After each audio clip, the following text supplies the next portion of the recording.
Alright, welcome everyone to my first Fallout video. This is going to be a video about one of my favorite settlements and just some general tips about how to build settlements. I guess I should introduce myself. I'm Mad, I play games. You can find me on Twitch at Mad Games Live. Great. So, I'm just going to approach here. This is my Finch Farm settlement here. Now, as you can see, it doesn't much look like Finch Farm does originally. First off, I've got these huge walls. They're big, high, very sturdy walls. And if you're wondering, well, how do you make walls like that? It's pretty easy. These are found under the wooden building. They're actually in with the floors, and they're considered shack foundations. That's what these are called. So, as you can see, I've used them to construct a very sturdy wall around my whole settlement. I'm going to start over on this side. As you can see, this is my water production here. We've got one of these large water purifiers, industrial style. So this is the largest water production that we have in the game. I've just got one of them providing water to my whole settlement, and in fact it produces extra water, which gets then stored in my workshop, and I can use it to craft things later or to feed people. And right here, also well behind these walls, I have these two of the largest size of generators, these generator large. Those are producing 20 power all by themselves. Also, I just want to point out that there actually isn't a way into my settlement back here.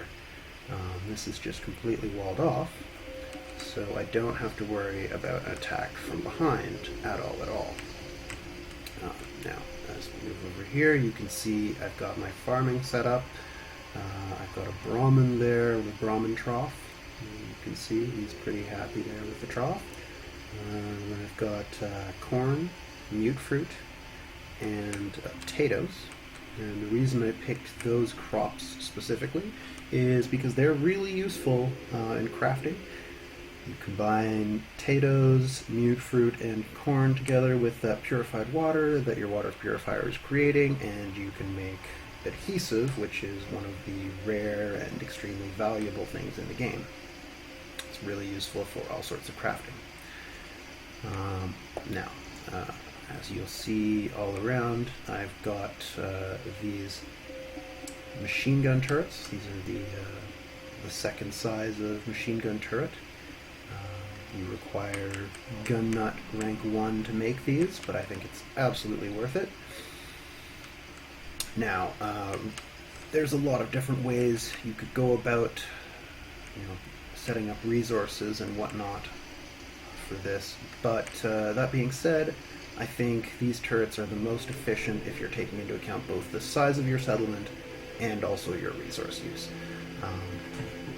Ultimately, you do get more defense out of two of the smaller than one of the bigger, and actually the small turret is probably the most efficient defensive-wise in that way. However, there's a little fight going on over there. However, when you're taking into account making the most efficient build as far as the size of the settlement, these turrets become a lot more efficient. They are, less defense per unit than, say, the missile launcher turrets. However, the missile launcher turrets also require power, they also require a wire, and they end up costing you a lot more from that point of view. Just with the wires and the extra power generation. Power generation is one of the most expensive things as far as the size of your settlement is concerned.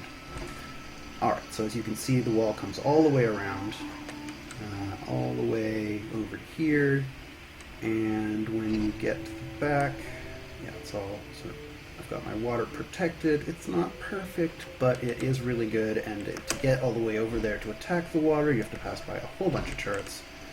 So, I'm not too worried about it. Now, this is my entrance. I've got 3 turrets directly in front of the entrance. They're all spaced out a little bit. It's just enough spacing that you will not be able to hit all 3 of them with a single mini nuke, and you also will not be able to hit 2 of them with a single missile launcher. These 2 you might be able to splash. If you shoot right in the middle, you might be able to get both. But, well, it hasn't happened yet. I'm not too worried about it. Now, after you pass through this one crack in the wall, you actually come into 3 other turrets' line of sight, so that is going to be absolutely devastating for anyone that tries to attack. Now, I'm just going to talk about this for 1 second. As you can see, I just got some experience for some reason. I guess probably one of my provisioners just killed something. That's one of the big advantages to provisioners. If you happen to be nearby and they fight something, they kill it, you get the experience. It's great. It's just great. Right, so as you can see, I've got 24 food, 40 water, 23 power, which actually doesn't count towards your defense needs, and 112 defense and 24 beds. Now, I do have overkill on the defense side of things. I just don't want to have to worry about it. It works. I mean, I have no problems at all with having to defend things. Alright, now you can see I've got 80 happiness. It is on the rise. That's good. You don't want your happiness to be low.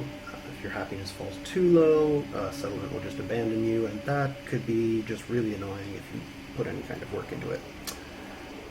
I'm now going to show you a little bit higher up. As far as defense needs, it's basically your water production plus your food production that gives you the defense number that your settlers are going to want to see. Now, this is the main arcade level of my settlement. As you can see, I've got a terminal over here, I've got some lights, and I've got all my vendors. These are all Tier 3 vendors. You can actually find unique vendors that increase the level 1 more. So if you've got one of those, definitely make sure that you get them on your one of your stores, as it'll give you some extra items, maybe a little bit more gold, maybe, or not gold, but caps.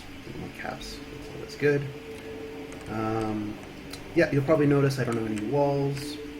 You really don't need walls. Walls don't really do anything as long as you're not using them defensively.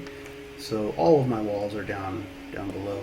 And the other reason I don't have walls, actually the real reason I don't have walls, is because frankly I don't want to spend those resources towards having walls instead of having, more interesting settlement. Now this is the level of the settlement that's really for me, for my character. I've got all of my crafting stuff up here. I've got a bed so that I can just easily, have a good nap. And then this is one other thing I wanted to talk about. Really convenient to have a fast travel location that is high up, and then also to have some sort of usually artillery is the best thing to do it on, but just something that you can also have it on a shop. Every single settlement is going to have a sort of head settler. At this settlement, it's Abraham Finch. And whenever you have a quest to go and help them or whatnot, you'll have to go and find Abraham Finch, both to get the quest in the first place and then afterward to turn it in. So if you want to be able to find him easily, you can just set him on something like artillery or a store, and then you will never have to be like, oh, where is he? Searching all over the place. No, you know where he is. He's on the artillery piece, or on the store, or whatever you want to set him up at. Makes it just a little bit extra handy to find. So that's basically a tour of my settlement. As you can see from up here, I've got a great view of the whole settlement, as well as basically all of the approaches to the settlement. I can go to one side or the other, and really I've got just a great view of the whole approach. You cannot get into the settlement without passing by one of those two sides. So that just gives me a great sniping vantage point.